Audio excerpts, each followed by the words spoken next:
Meditations by Marcus Aurelius. Narrated by Andrew. In this 1-minute summary production, created for research, study, and discussion purposes. This adaptation of the content, making it accessible for a brief yet informative overview. The intention is to provide efficient resource for those looking to engage with the ideas presented in Marcus Aurelius' work. The 5th book. In the morning when thou findest thyself unwilling to rise, consider with thyself presently it is to go about a man's work that I am stirred up. Am I then yet unwilling to go about that, for which I myself was born and brought forth into this world? Or was I made for this, to lay me down, and make much of myself in a warm bed? Oh, but this is pleasing. And was it then for this that thou wert born, that thou mightest enjoy pleasure? Was it not in very truth for this, that thou mightest always be busy and in action? Sayest thou not how all things in the world besides, how every tree MD plant, how sparrows and ants, spiders and bees, how all in their kind are intent as it were orderly to perform whatsoever naturally doth become and belong unto then? And wilt not thou do that, which belongs unto a man to do? Wilt not thou run to do that, which thy nature doth require? But thou must have some rest. Yes, thou must. Nature hath of that also, as well as of eating and drinking, allowed thee a certain stint. But thou guessed beyond thy stint, and beyond that which would suffice, and in matter of action, there thou comest short of that which thou mayest. It must needs be, therefore, that thou dost not love thyself, for if thou didst, thou wouldst also love thy nature, and that which thy nature doth propose unto herself as her end. Others, as many as take pleasure in their trade and profession, can even pine themselves at their works, and neglect their bodies and their food for it. And doest thou less honor thy nature than an ordinary mechanic is trade, or a good dancer is art? Than a covetous man is silver, and vainglorious man applause? These to whatsoever they take in affection, can be content to want their meat and sleep, to further that every one which he affects. And shall actions tending to the common good of human society seem more vile unto thee, or worthy of less respect and intention? How easy a thing is it for a man to put off from him all turbulent adventitious imaginations, and presently to be in perfect rest and tranquillity. Think thyself fit and worthy to speak, or to do anything that is according to nature, and let not the reproach, or report of some that may ensue upon it, ever deter thee. If it be right and honest to be spoken or done, undervalue not thyself so much as to be discouraged from it. As for them, they have their own rational overruling part, and their own proper inclination, which thou must not stand and look about to take notice of, but go on straight, whither both thine own particular and the common nature do lead thee, and the way of both these is but one. I continue my course by actions according to nature, until I fall and cease, breathing out my last breath into that air, by which continually breathed and I did live.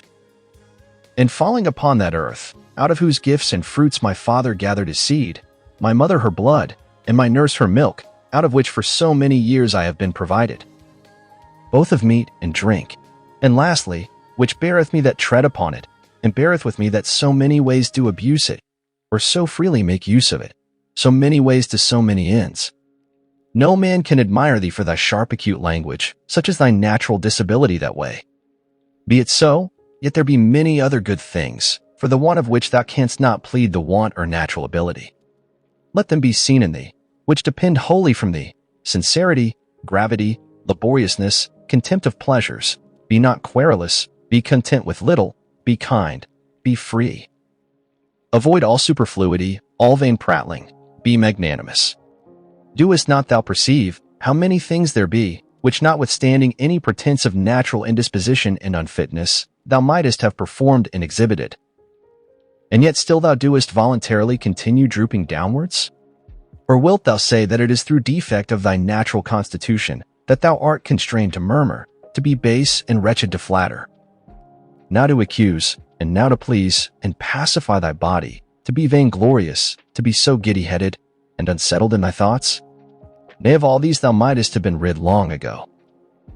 Only this thou must have been contented with, to have borne the blame of one that is somewhat slow and dull, wherein thou must so exercise thyself. As one who neither doth much take to heart this his natural defect, nor yet pleaseth himself in it. Such there be, who when they have done a good turn to any, are ready to set them on the score for it, and to require retaliation. Others there be, who though they stand not upon retaliation, to require any, yet they think with themselves nevertheless that such a one is their debtor.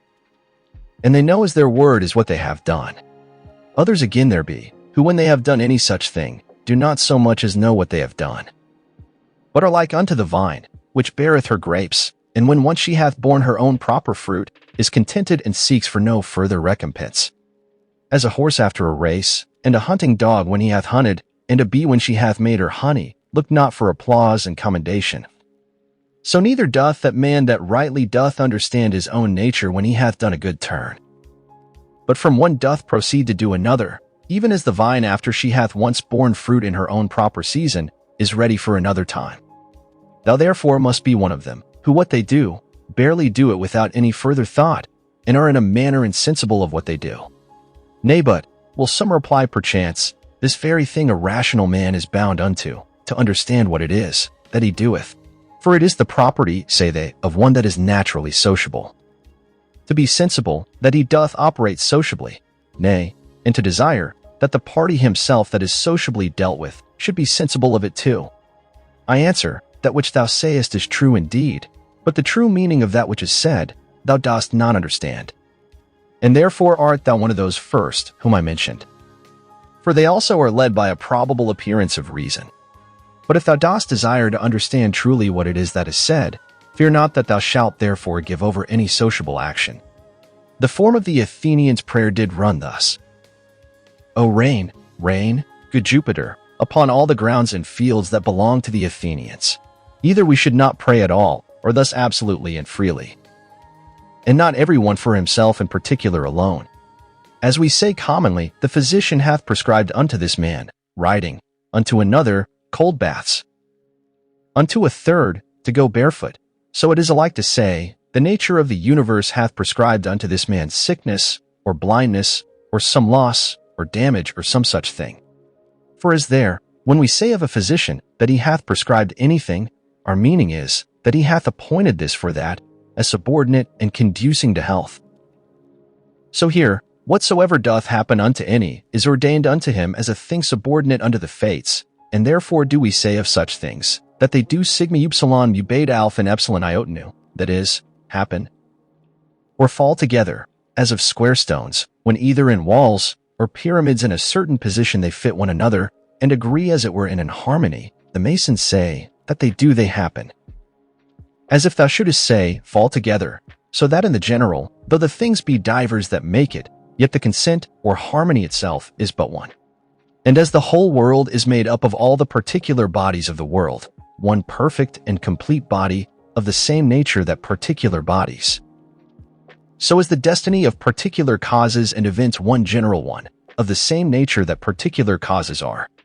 What I now say, even they that are mere idiots are not ignorant of, for they say commonly tau omicron phi epsilon du upsilon tau, that is, this is destiny hath brought upon him. This therefore is by the fates properly and particularly brought upon this, as that unto this in particular is by the physician prescribed. These therefore let us accept of in like manner, as we do those that are prescribed unto us our physicians. For them also in themselves shall we find to contain many harsh things, but we nevertheless, in hope of health and recovery, accept of them. Let the fulfilling and accomplishment of those things which the common nature hath determined be unto thee as thy health. Accept then, and be pleased with whatsoever doth happen, though otherwise harsh and unpleasing, as tending to that end, to the health and welfare of the universe, and to Jove's happiness and prosperity. For this whatsoever it be should not have been produced, had it not conduced to the good of the universe. For neither doth any ordinary particular nature bring anything to pass, that is not to whatsoever is within the sphere of its own proper administration and government agreeable and subordinate. For these two considerations then thou must be well pleased with anything that doth happen unto thee. First, because that for thee properly it was brought to pass, and unto thee it was prescribed. And that from the very beginning by the series and connection of the first causes, it hath ever had a reference unto thee. And secondly, because the good success and perfect welfare, and indeed the very continuance of him, that is the administrator of the whole, doth in a manner depend on it. For the whole is maimed and mutilated, if thou shalt cut off anything at all, whereby the coherence and contiguity as of parts, so of causes, is maintained and preserved. of which certain it is, that thou doest cut off, and in some sort violently take somewhat away, as often as thou art displeased with anything that happeneth. Be not discontented, be not disheartened, be not out of hope, if often it succeed not so well with thee punctually and precisely to do all things according to the right dogmata. But being once cast off, return unto them again. And as for those many and more frequent occurrences, either of worldly distractions or human infirmities, which as a man thou canst not but in some measure be subject unto, be not thou discontented with them, but however, love and affect that only which thou dost return unto, a philosopher's life, and proper occupation after the most exact manner. And when thou dost return to thy philosophy, return not unto it as the manner of some is, after play and liberty as it were, to their schoolmasters and pedagogues. But as they that have sore eyes to their sponge and egg, or as another to his cataplasm, or as others to their fomentations, so shalt not thou make it a matter of ostentation at all to obey reason, but of ease and comfort. And remember that philosophy requireth nothing of thee, but what thy nature requireth, and wouldest thou thyself desire anything that is not according to nature? For which of these sayest thou, that which is according to nature or against it, is of itself more kind and pleasing? Is it not for that respect especially, that pleasure itself is to so many men's hurt and overthrow, most prevalent, because esteemed commonly most kind and natural? But consider well whether magnanimity rather, and true liberty, and true simplicity, and equanimity, and holiness, whether these be not most kind and natural. And prudency itself, what more kind and amiable than it, when thou shalt truly consider with thyself what it is through all the proper objects of thy rational intellectual faculty currently to go on without any fall or stumble. As for the things of the world, their true nature is in a manner so involved with obscurity, that unto many philosophers, and those no mean ones, they seemed altogether incomprehensible. And the Stoics themselves, though they judged them not altogether incomprehensible, yet scarce and not without much difficulty comprehensible, so that all assent of ours is fallible. For who is he that is infallible in his conclusions? From the nature of things, pass now unto their subjects and matter. How temporary, how vile are they, such as may be in the power and possession of some abominable loose liver, of some common strumpet, of some notorious oppressor and extortioner. Pass from thence to the dispositions of them that thou doest ordinarily converse with. How hardly do we bear, even with the most loving and amiable, that I may not say how hard it is for us to bear even with our own selves, in such obscurity and impurity of things, in such and so continual a flux both of the substances and time, both of the motions themselves and things moved, what it is that we can fasten upon, either to honor and respect especially, or seriously and studiously to seek after. I cannot so much as conceive, for indeed they are things contrary. Thou must comfort thyself in the expectation of thy natural dissolution, and in the meantime not grieve at the delay, but rest contented in those two things. First, that nothing shall happen unto thee, which is not according to the nature of the universe. Secondly, that it is in thy power to do nothing against thine own proper God and inward spirit. For it is not in any man's power to constrain thee to transgress against him. What is the use that now at this present I make of my soul? Thus from time to time and upon all occasions thou must put this question to thyself. What is now that part of mine which they call the rational mistress part, employed about? Whose soul do I now properly possess? A child's? Or a youth's? A woman's? Or a tyrant's? Some brute or some wild beast's soul? What those things are in themselves, which by the greatest part are esteemed good, thou mayest gather even from this. For if a man shall hear things mentioned as good, which are really good indeed, such as are prudence, temperance, justice, fortitude, after so much heard and conceived, he cannot endure to hear of any more, for the word good is properly spoken of them. But as for those which by the vulgar are esteemed good, if he shall hear them mentioned as good, he doth hearken for more. He is well contented to hear that what is spoken by the comedian is but familiarly and popularly spoken, so that even the vulgar apprehend the difference. For why is it else that this offends not and needs not to be excused when virtues are styled good? But that which is spoken in commendation of wealth, pleasure, or honor, we entertain it only as merrily and pleasantly spoken? Proceed therefore, and inquire further, whether it may not be that those things also which being mentioned upon the stage were merrily, and with great applause of the multitude. scoffed at with this jest, that they that possessed them had not in all the world of their own, so much as a place where to avoid their excrements. Whether, I say, those ought not also in very deed to be much respected and esteemed of, as the only things that are truly good. All that I consist of is either form or matter. No corruption can reduce either of these unto nothing, for neither did I of nothing become a subsistent creature. Every part of mine then will by mutation be disposed into a certain part of the whole world, and that in time into another part, and so in infinitum.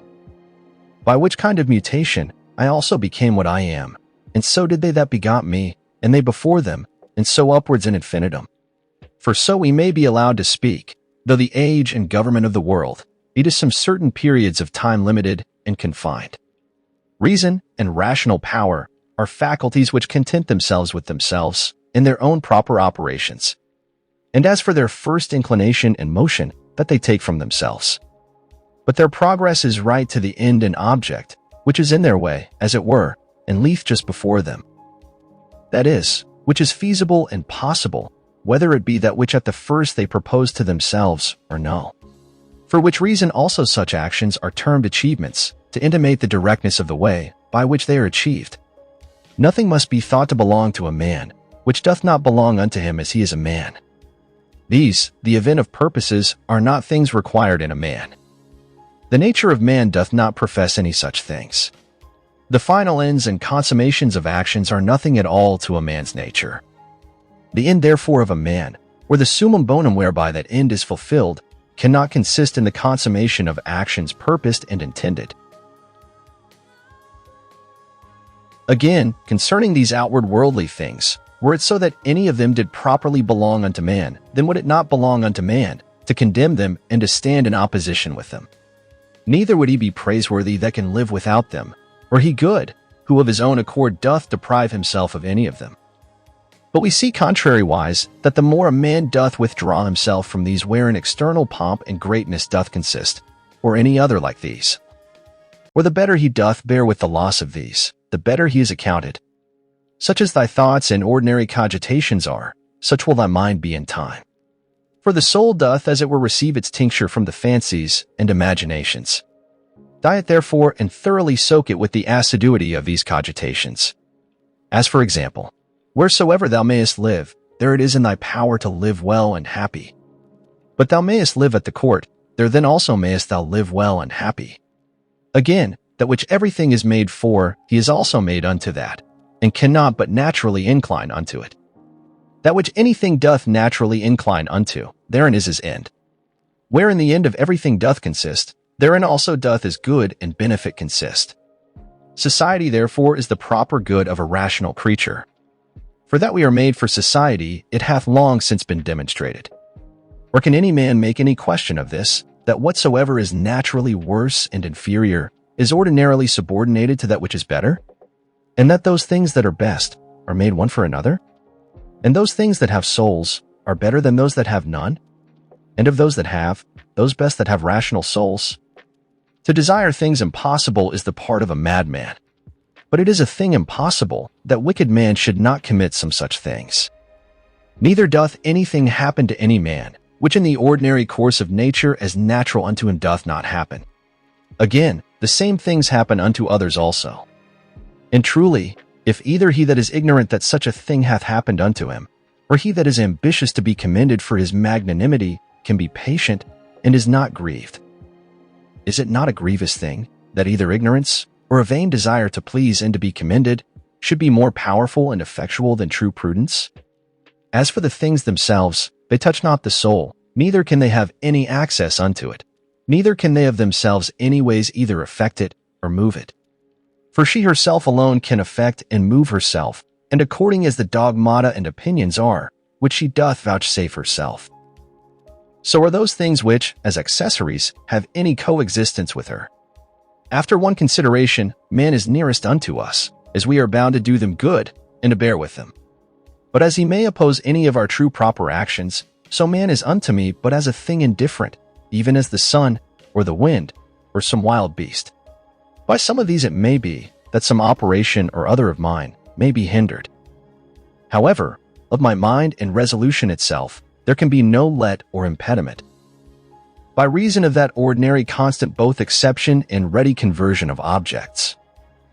From that which may not be, to that which may be, which in the prosecution of its inclinations, as occasion serves, it doth observe. For by these the mind doth turn and convert any impediment whatsoever to be her aim and purpose. So that what before was the impediment is now the principal object of her working, and that which before was in her way is now her readiest way. Honor that which is chiefest and most powerful in the world, and that is it, which makes use of all things and governs all things.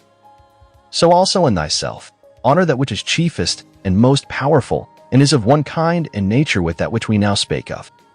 For it is the very same, which being in thee, turneth all other things to its own use, and by whom also thy life is governed.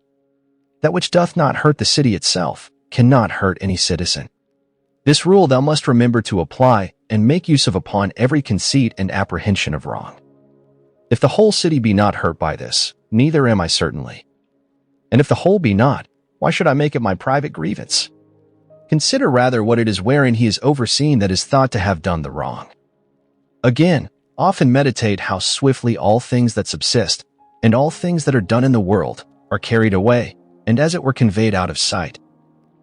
For both the substance themselves, we see as a flood, are in a continual flux, and all actions in a perpetual change. And the causes themselves, subject to 1,000 alterations, neither is there anything almost that may ever be said to be now settled and constant. Next unto this, and which follows upon it, consider both the infiniteness of the time already past, and the immense vastness of that which is to come, wherein all things are to be resolved and annihilated. Art not thou then a very fool, who for these things art either puffed up with pride, or distracted with cares? Or canst find in thy heart to make such moans as for a thing that would trouble thee for a very long time? Consider the whole universe whereof thou art but a very little part, and the whole age of the world together, whereof but a short and very momentary portion is allotted unto thee. And all the fates and destinies together, of which how much is it that comes to thy part and share? Again, another doth trespass against me. Let him look to that. He is master of his own disposition and of his own operation. I for my part am in the meantime in possession of as much as the common nature would have me to possess, and that which mine own nature would have me do, I do. Let not that chief commanding part of thy soul be ever subject to any variation through any corporal either pain or pleasure, neither suffer it to be mixed with these. But let it both circumscribe itself, and confine those affections to their own proper parts and members. But if at any time they do reflect and rebound upon the mind and understanding as in an united and compacted body it must needs, then must thou not go about to resist sense and feeling, it being natural. However, let not thy understanding to this natural sense and feeling, which whether unto our flesh pleasant or painful, is unto us nothing properly. Add an opinion of either good or bad, and all is well. To live with the gods. He liveth with the gods, who at all times affords unto them the spectacle of a soul, both contented and well pleased with whatsoever is afforded, or allotted unto her. And performing whatsoever is pleasing to that spirit, whom Jove hath appointed to every man as his overseer and governor. Be not angry neither with him whose breath, neither with him whose armholes are offensive. What can he do? Such is his breath naturally, and such are his armholes, and from such an effect, and such a smell must of necessity proceed.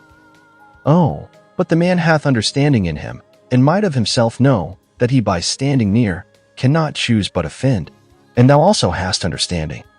Let thy reasonable faculty work upon his reasonable faculty, show him his fault, admonish him. If he hearken unto thee, thou hast cured him, and there will be no more occasion of anger. Where there shall neither roarer be, nor harlot. Why so?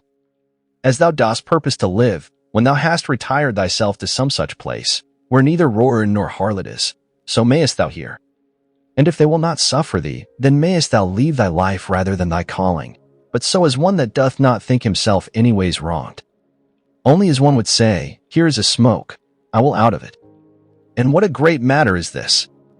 Now till some such thing force me out, I will continue free.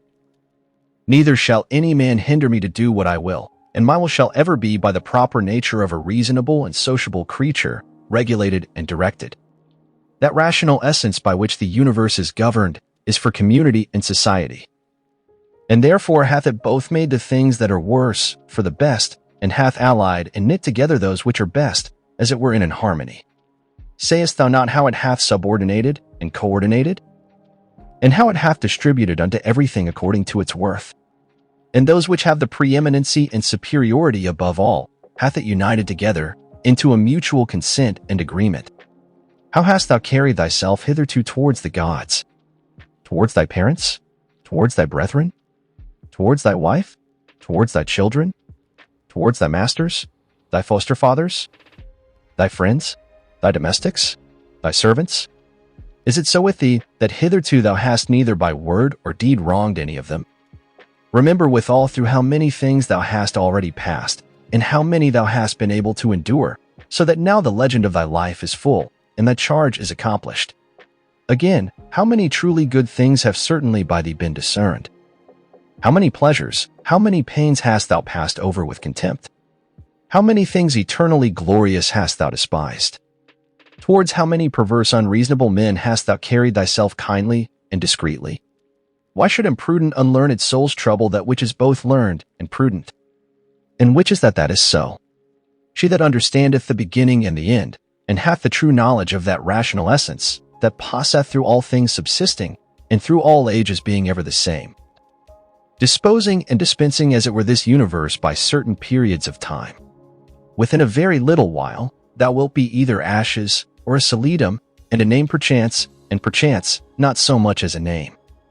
And what is that but an empty sound, and a rebounding echo? Those things which in this life are dearest unto us, and of most account, they are in themselves but vain, putrid, contemptible. The most weighty and serious, if rightly esteemed, but as puppies, biting one another, or untoward children, now laughing and then crying. As for faith, and modesty, and justice, and truth, they long since, as one of the poets hath it, have abandoned this spacious earth, and retired themselves unto heaven. What is it then that doth keep thee here, if things sensible be so mutable and unsettled? And the senses so obscure, and so fallible? And our souls nothing but an exhalation of blood? And to be in credit among such, be but vanity? What is it that thou dost stay for? An extinction, or a translation, either of them with a propitious and contented mind. But still that time come, what will content thee? What else, but to worship and praise the gods, and to do good unto men, to bear with them, and to forbear to do them any wrong, and for all external things belonging either to this thy wretched body or life, to remember that they are neither thine, nor in thy power. Thou mayest always speed, if thou wilt but make choice of the right way, if in the course both of thine opinions and actions thou wilt observe a true method. These two things be common to the souls, as of God, so of men, and of every reasonable creature, first, that in their own proper work they cannot be hindered by anything. And secondly, that their happiness doth consist in a disposition to, and in the practice of righteousness, and that in these their desire is terminated. If this neither be my wicked act, nor an act anyways depending from any wickedness of mine, and that by it the public is not hurt, what doth it concern me? And wherein can the public be hurt? For thou must not altogether be carried by conceit and common opinion. As for help thou must afford that unto them after thy best ability, and as occasion shall require, though they sustain damage, but in these middle or worldly things. But however do not thou conceive that they are truly hurt thereby, for that is not right. But as that old foster father in the comedy, being now to take his leave doth with a great deal of ceremony, require his foster child's rhombus or rattletop. Remembering nevertheless that it is but a rhombus, so here also do thou likewise. For indeed what is all this pleading and public bawling for at the courts? O man, hast thou forgotten what those things are? Yea, but they are things that others much care for, and highly esteem of. Wilt thou therefore be a fool too? Once I was, let that suffice. Let death surprise me when it will, and where it will, I may be epsilon u omicron iota omicron, or a happy man, nevertheless. For he is a happy man, who in his lifetime dealeth unto himself a happy lot and portion. A happy lot and portion is good inclinations of the soul, good desires, good actions. For more audiobook like this, hit the subscribe button and click on the notification bell so you get notified when we post a new audiobook. Thanks for listening.